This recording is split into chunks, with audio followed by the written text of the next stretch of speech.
Ito. Ayan. Sumo-solo flight. Oh. Uy! Ayan na. Nako! Mapapalaban si Mabi. Eto na. Jackpot! Ito na. Ito na. Mga kamuso! Samahan nyo kami. Ito na, G. Sa Deadly. Eto na. Ayan na. Hey! Hello! Hello po! Hello. Papakamot eh. Ayan. Oy, pare, kamusta ka? Oy, live ka sa tahanang pinakamasaya. Bossman, brother! Ito, Hello. si Mabi. Halika Ayan, rito. ayan. Oh, mukhang masarap tong kainan natin. Palitaw. Pare, ala. Pangalan mo nga pala? Rapi po. Rapi. Ito ha. Ano tawag? Ube. Ano natin si Mabi ha? Geng, Yorme. Mabi. Ube. Ube. Palitaw. Hulaan ko ha. Palitaw. Kutsinta. Kita, syempre. Biko. Tama ka po. Bibingka. Bibingka. Oh. Ito ano nga ulit to? Yung may mais? Maha po. Maha Blanca. Hindi Salvador. Oh, Maha Blanca. Dito. Ano naman to? 80s na naman yung joke ko. Eto.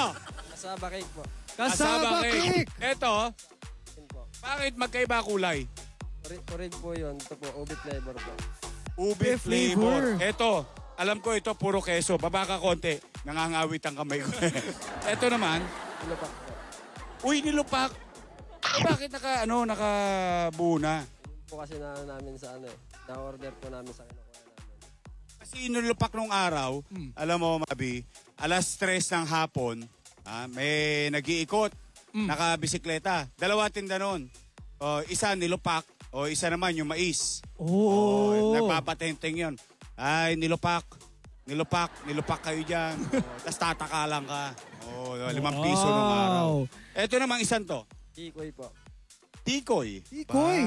Okay, ito lahat araw-araw tinitinda mo. Kanina narinig ko, amo. Yan kasi gawa ng amo namin. Ibig sabihin, hinahango mo lang to o nagtitinda ka? Hango lang po. Hango. Tendero o komisyon o arawan? Commission po. Depende po. Kaya po gagawa ng kita namin sa pagtinda. Komisyon. So sa lahat na nabenta mo, may komisyon ka. Sa isang araw, magkano ka nakakabenta? Depende naman po kasi minsan po inaabot po kami ng tumal. Hindi naman para parehas yung kinikita namin. Yung halimbawa, ngayon, medyo makulimlim, Mabi, no? Tama po, mukhang yun ulan. Pagka uulan, matumal yan. Matumal po sa akin yun. Pag maulan po. Hindi ba napapanis kasi naarawan, nauulanan? Hindi naman po kasi ako nag-iikot ng yung pag mainit po. Nakapwesto lang po ako. Lumililim ka. Kasi Mabi, ito yung mga kakaning Pilipino na hindi pwedeng mabilad sa araw. Tama kasi po. pag napawisan yan sa oblo, masisira na siya. Mapanis. Ang tawag yung mapapanis na. Ngayon, magkano yung pinakamahina mong benta na naalala mo? 3.5. 3.5. Sa 3.5, magkano komisyon mo? 1.2. 1.3. Kalahati. Wow, maganda-ganda rin. Maganda-ganda rin, ha? So, pinakamahina mo na yung 3.5. Opo, mahina na po. Pinakamalakas mo? Wala, yun lang po talaga yung pinakasagad ko na benta sa araw-araw. Yun ay pinakamalakas. Yung 3.5. pinakamahina. Pinakamahina po, 2.5, yun po. 5. Sa 2.5, magkano naman sa'yo doon? 900 po, 800. Maganda talaga, 800. ha? May asawa ka ba? Yun na. Nako, pare, February na. Magba-Valentine's na. Naghahanda ka na ba? Ano pangalan ng misis mo? Sol po. Batiin mo naman si Sol. Live ka ngayon sa GMA7 Kapuso, G sa Gedli, tahanang pinakamasaya. Hello niya nga sa asawa ko kay Soledad. Solidad. Soledad Javier po. Taga saan kayo? Ako po taga Bicol. Yung asawa ko po taga Laguna. Saan ka sa Bicol? Libon Albay po. Albay, Albay. Teka, paano kayo nagkapangita? Laguna, Bicol. Both south. Sa pagtitinda po, yung dati ko pong amo po kasi, taga doon po sa kanila. Sumama po ako doon sa dati yung amo. Yung taga Laguna po. So from Bicol, pumunta ka sa amo mo, nakita mo yung asawa mo, si Soledad. Soledad. Ayan. Ilan na ang baby ninyo? Isa pa lang po. Yung sa akin po isa. Yung asawa ko po kasi may 2 anak na sa una. Oh, 3 na. Tatlo. Pare, matanong ko lang. Ako curious lang ako, Mabi. Ako din, Yorme. Ako nagawa ko naman yon, nangyari sa akin din. Pero paano mga challenges? Kasi kanina nanonood tayo ng Do It for Love, di ba? Yung I think singer number 2, group number 2. Ang istorya rin nila, yung babae may anak na sa pagkadalaga. Opo, yes. Tapos nagkatuluyan pa rin sila. Ano ba mga challenges kapag halimbawa, ikaw lalaki, si Sol may anak na. Ano naging challenges nyo nung umpisa sa mga anak? Wala po. Tinuring ko lang po yung anak niya na ano. Parang tunay ko na pong anak. Omsim. Nice one, brother. Omsim yan. Ano po sa akin ng mga anak niya, daddy po tawagin sa akin, daddy. Ang tawag dyan, tunay na pagmamahal. Galing nun. Pare, kumikita ka 900, 1,000, kasya naman sa pamilya mo, sa panggastos. Kasya naman po. Nangungupahan ka. Hindi naman po. Sa amo na, doon sa amo nyo. Sa amo na po. Si Mrs. nagbabantay sa bahay, mga bata. Kasama ko po dyan ngayon. Kasi nag-abroad po si Mrs. Talaga? Nasa abroad siya ngayon? Hindi, kauwi lang niya po. Saan galing? Kailan? Qatar po. Qatar. Malayo na. OFW. Di marami na kayong ipon. Ubus na po yung ipon namin kasi galing pa na po ako sa aksidente. Na-aksidente po ako sa Bicol. Sa motor po, Banggaan po. Na-aksidente ka mismo? O na-aksidente ka? Ikaw mismo na-aksidente? Opo, nagkabanggaan po kasi kami sa motor sa motor po. Naman, salamat sa Diyos, naligtas ka. Opo. Oo. Pero yung kabanggaan ko po kasi patay po kaya pa ako nagkakaso ng Nagkakaso. Lalo po kasi ako, wala akong lisensya Nako. Nako. Pero kumusta naman ngayon? Medyo okay na lang po. Dinadamdaman ko lang po yung site ng ulo ko minsan kasi may tama na po yung ulo ko dito sa side. Basag na po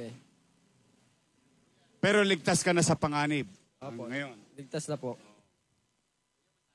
Teka lang. Sabi mo yung na-aksidente mo, na sumakabilang buhay. So, nagkaroon ka ng kaso. Opo. Nagkakaso po ako. Reckless imprudence resulting to homicide. Yun ba yun? Ano ngayon, yung kaso yung kinakaharap mo? Opo. Nagkaayos na po kasi kami nung asawa niya. Nagbabayad na lang po ako buwan-buwan 10,000 para po mahugot po yung kaso ko. So wala ka ng tawag dito, Mabi, yung criminal liability. Tama po Kumbaga, yun. nagkasundo na kayo. Ngayon, meron ka na lang civil liability. Yung pinananagutan mo na lang yung mga pangangailangan o danyos o kung tawagin sa madalit salita. Yun na lang po yung yung pinapursige ko po ngayon para po matapos na po yung kaso ko na Magkano pa kulang mo? 130 pa po 130. Opo. Nakamagkano ka na? Hindi, 2 ulog pa lang po kasi nagawa ko kasi kulang pa po ako sa kanila ng 150. Yun na lang pong pinapursige ko ngayon. Buwan-buwan po 10,000 inulugan ko. Na nakukuha mo naman dito sa pagtitinda? Depende po. Minsan po, sakto. Minsan po, nangingi po kay Papa, sa Papa ko. Buhay pa si Papa mo? Buhay pa po. Ano pangalan? Rodel. Tatay Rodel! Tatay Rodel! Live ang anak mo dito sa tahanang pinakamasaya. Nako, Tatay Rodel, nasa Bicol si tatay. Nasa Batangas po. Batangas naman. Construction po. Construction. Ikaw, simulat sa pool na nagtrabaho ka, ano na to, pagtitinda na ang hanap buhay mo? Hindi rin po. Galing po ako sa construction. Pag na po ako sa pagtinda, construction naman po ulit. Galing po sa construction, tinda naman po ulit. So parang seasonal yung pagka-construction worker niya. Okay. Pag may trabaho sa construction, pasok ka. Pag uwian na, titinda ka. Tinda po. Ano to? Mabilidad. Pero, pare, tanong ko lang anong leksyon ang naituro sa'yo ng aksidente sa pagmamaneho ng walang lisensya? Malaki po naibigay sa akin nun. Kaya nga po ayaw ko na po magmotor Ayaw ko na po mag-drive ng motor. Siyempre, hindi ko na po ginusto na na ma-aksidente kami. Banggaan lang po talaga aksidente. Hindi ko na po talaga yun. Hindi, alam mo, yung aksidente, talagang hindi natin yan masasabi. Opo, Yorme. Pero yung pagiging responsable na driver ng motor, katulad ngayon, marami tayong mga kapuso, angkas, naghahanap buhay sa motor, Tama po, delivery. Yorme. Delivery. Pero kailangan talaga yung mga regulasyon sinusunod natin. Opo, Yorme. Helmet, tama lang pagmamaneho, wag kaskasero. At higit sa lahat, yung may lisensya. Wala po kasi akong lisensya nung pagmotor ko po Ako, manawagan ka sa mga kabataan katulad. Ilan taon ka na ba?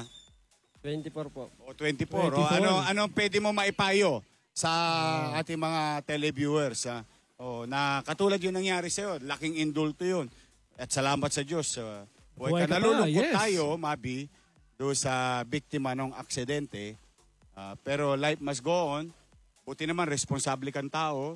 Tinutugunan mo yung pangangailangan ng pamilya nung na-aksidente mo. Pero ano masasabi mo, maipapayo mo sa mga kabataan na nanonood ngayon? Huwag na kayo magmotor ng walang lisensya tapos nakainom. Mahirap na pag na-aksidente. Makukulong na kayo. Nakulong ka? Nakakulong pa ako Talaga? Opo. Isa't kalating ban po. Bago ka nakapagpiyansa. Opo. Alam mo, pasalamat ka pa rin sa Diyos kahit papaano. Malawak ang pangunawa ng pamilya na aksidente mo. Tama po. So hindi ka nalalaki na suwang kriminal, yung civil liability na lang. Opo. Yun na lang po yung ano nila sa akin. Tutuparin mo yun, ha? Kawawa din yung pamilya na biktima mo. Ito pa rin po talaga. Yung po sinisikapan kong mabigay na ban-ban po sa kanila 10,000. Kung ano yung pagsisikap na ginagawa mo ngayon sa pamilya mo, malamang yung na-aksidente mo, yun din ang pagsikap na gagawin niya sa mga anak niya. Kaya medyo yun, ha? Ang tawag natin doon, Mabi, Yorme. cargo mo. Cargo mo yun. Tawag namin sa kalsada, cargo mo yan. Ha? Anyway, pare, nag-aaral naman yung mga anak. Nag-aaral po. Yung tatlo, Yung bunso ko po hindi po nag-aaral. maliit pa. Pero yung dalawang anak ni Mrs., na anak mo na rin na tinuring, nag-aaral. Nag-aaral po. Pinag-aaral mo. Opo. Good job. Nice one, brother. You know? Yun ang importante. Ngayon, si Mrs. babalik ba sa Sa Qatar. Sa Qatar. Qatar. Talaga? Opo. Gusto niya ulit. Para tandem kayo maghanap buhay. Tulong na lang po ulit. Paano kayo makapag-ipon ulit? Siyempre, may toss gas yun papunta doon sa abroad. Mismo. Nakaipon ka na rin. Meron naman po akong natabi na Para sa kanya. Opo. Supportive na husband. No? Ang galing to, ha? Grabe. So, gusto mo Hardworking matupad talaga. niya. Oo. Gusto mo matupad din niya. Gusto mo matupad yung pangarap din niya. Opo. Talaga. Magkano aabuti ng gastos? Hindi ko pa rin kasi alam kasi ayos naman po kasi yung papel niya. Siya naman po yung naglalakad Hindi ko po kabisado yung nagagastos niya sa paglalakad ng papel niya. Pabalik na yung bansa ulit. Ngayon, ano ang pangarap mo sa mga anak mo? Pangarap ko lang po, makatapos po sila lahat. Yung tatlo, ayos na po ako doon. Makakuha sila ng magandang trabaho. Good Mismo, job. good Patiin job mo yung mga yan. anak mo, tapos sabi mo mag-aral maigi. Mga anak, mag-aaral kayo mabuti Huwag na yung tatamad-tamad sa pagpasok sa school. Tinatamad ba minsan? Tinatamad Mahirap gisingin. Mahirap isingin. Ay, huwag kayo Wag ka tabarin. mag-alala, pare, Wag. hindi ka nag-iisa. Gaya ng trabaho ng nanay at tatay araw-araw. Gigisingin yung mga anak. Oy! Steady lang tayo sa Gedli. Two choice. Oy! Nako, ikaw ba no Pasko, noong bagong taon, may nairegalo sa mga anak mo? Meron naman po. Meron naman. Nakapamasyal na ba kayo? Opo. That's good, tama Very yun. good. Very good na tatay. Grabe, Kasi mahirap to araw-araw sa Opo. kalye. Araw-araw ang init. Alam mo pinakamahirap dito, Mabi? Yung masiraan. Tanong, nasiraan ka na? Nasiraan na po ako niyan. Paano yun? Pagka nasisiraan ka, siyempre, di ba, inahango mo lang. Commission ka lang. Pag nasira, cargo ba sa'yo? Sa amin na po yun. Basta kinuha na po namin yung paninda, amin na po yung babayaran na po namin yun. Okay. Kung gusto mo po sa hindi, babayaran po talaga namin yun. May takdang presyo. Oo. So, halimbawa, katulad dito, ube, Kasava. kasaba. Magkano isang bilao? Hindi na po kasi kinukuha po namin, nasa box po. Nasa box. Isang buo, ganyan, isang set. Hindi po. Per box po, sa isang box po kasi presyo po sa amin 105. Yun po. Yun lang po yung ano namin. Tapos 105 isa. isang box po. Isang box. Ilan naman isang box? 12 slice po, 12. 12 slice. 12. Tapos kinakamada mo na lang. Opo. Inaayos po namin, ayos po kami, alas 2 ng madaling araw. Yun, titinda namin ng maghapon. Ano pinakamabili dito? Ito pong dalawa. Yung ube, kasaba, saka original kasaba. Ano pa? Palitaw. Itong nilupak, kutsinta. Oo. Yun po yung Masarap nga to, Yorme. Kasama na ube. Ay, Ha? mukhang may binabalak ko si Bobby. Oy, itong ube kasama eh. Kanina pa Nagtuturo! tumitingin dito eh. Kasi! Oo. Paano ba? Takala mo nga si ano, Tingin Bobby. mo naman isa, brother. Ay, ng... tay! Pasensya ka na, nabala ka na. Good afternoon. You know? Ube kasaba. Ito, first time. Oh. Ito. Ayan.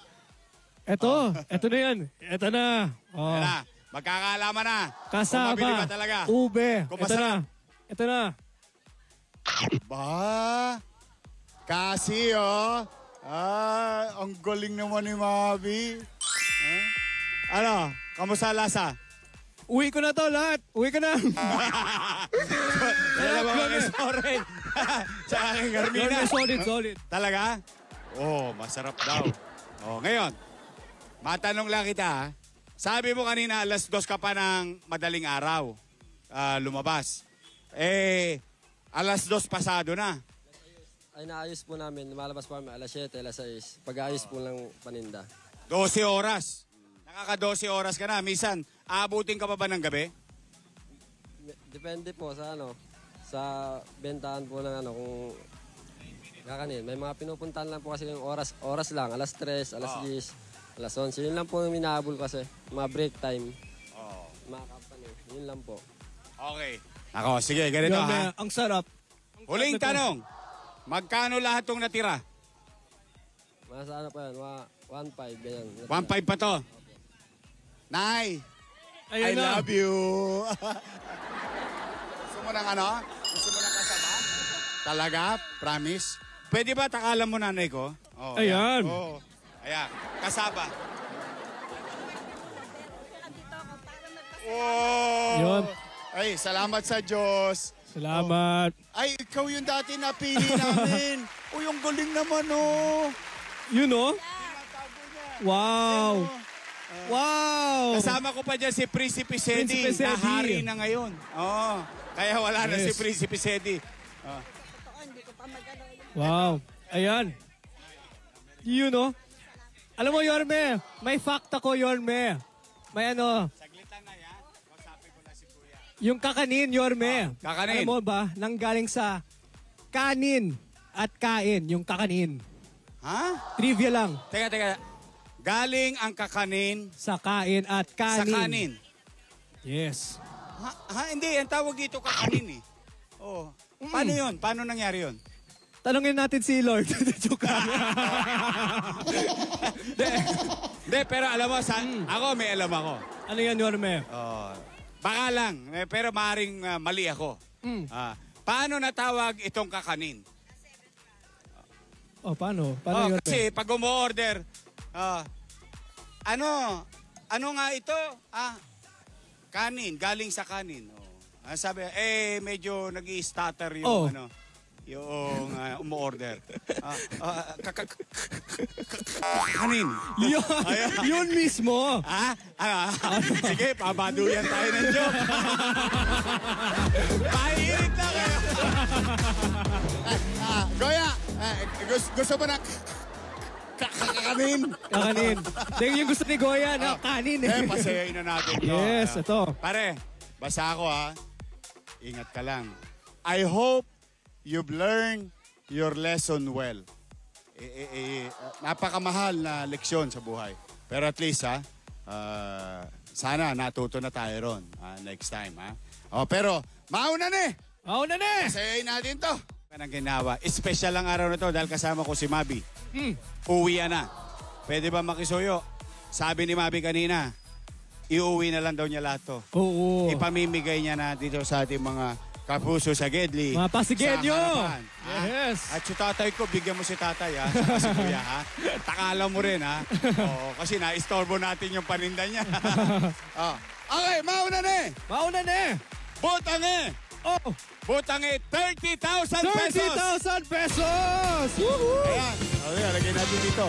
Ayan. Pamigay mo na, ha? Ito, Yorme. Ayan na, oh, ayan na.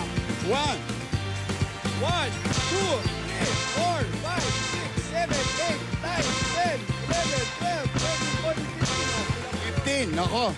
Ayan na. May bag pa yung. May bag yung atabs ko. Buboy! Kamusta na ang Korea? Oh. 6, 7, 8, 9, 10, 11, 12, 13, 14, 15. Oh. Ano masasabi mo sa tahanan pinakamasaya? Maraming salamat po. May pangungulog naman, magpahinga na po ako ng pagtinda. Tulungan mo yung yung accident. Opo, papadala po talaga ako sa kanila. Oh. Maraming salamat po talaga. Salamat po. Salamat po, Lord. Oh, ngayon, so bibigyan mo na yung aksidente mo ng posam. O may elbow room ka na. Anong gagawin pa sa natitirang pera? Lalabas po kami mga anak ko. You know, Obsim, let's go. Pamilya, talagang pamilya numero 1 sa kanya. Ano regalo mo? Anong gusto po nilang bilhin? Ba! Ako parang gusto ko ng Chicken Joy, ha? Sa mga burger. Ako din, Yorme. Oh. Galingan mo, ha? Basta huwag kang susuko. At least, kahit papaano, siguro, minsan, alam mo, ang Panginoon Diyos, marami ding leksyon na ibinibigay sa atin para minsan magising tayo. Minsan, mahirap din talaga gisingin ng tao. Tama, Tsaka, Yorme. kinalalagyan niya. Pero, yan, maging takdang aral sa iyo. At sa ating mga kapusong nanonood, mga kabataan, nakikita ko minsan. Alam mo, doon sa may Rizal, yung bumabanking sila ng motor. Oh, di ba, no? Nakapunta ka ba doon? Napunta pa ako doon. Ano nga lugar yun? Yung palikong Sa ganyan? may... Ito. Ano? Maralaki, hindi malalaki. Sok pa. Maralaki. Oo, nakikita ko yung mga kabataan. Tapos ang daming aksidente, ma'am. Kasi blind corner. Oy, ingat kayo. Kurba, oo. Pwede naman mag-enjoy bilang bata, no? At pwede rin gawing hanap buhay ang motor, katulad ng iba natin mga kapuso. Ngayon, pero konting ingat lang, wag magmamaneho ng walang lisensya at wag Wag lasing. Nakaka-inspire talaga yun. Oo. Kasi 24 si Kuya Rapi, ako naman 23. Nakaka-inspire talaga yung sikap niya talaga, tsaka yung hard work, tsaka yung disiplina. Lahat, Yorme. Nako! Mga kapuso, mission accomplished tayo ngayon at masaya-masaya ako. Kasama natin si Mabi. First day, mission accomplished agad. Yeah! Let's go! Tumidya pa!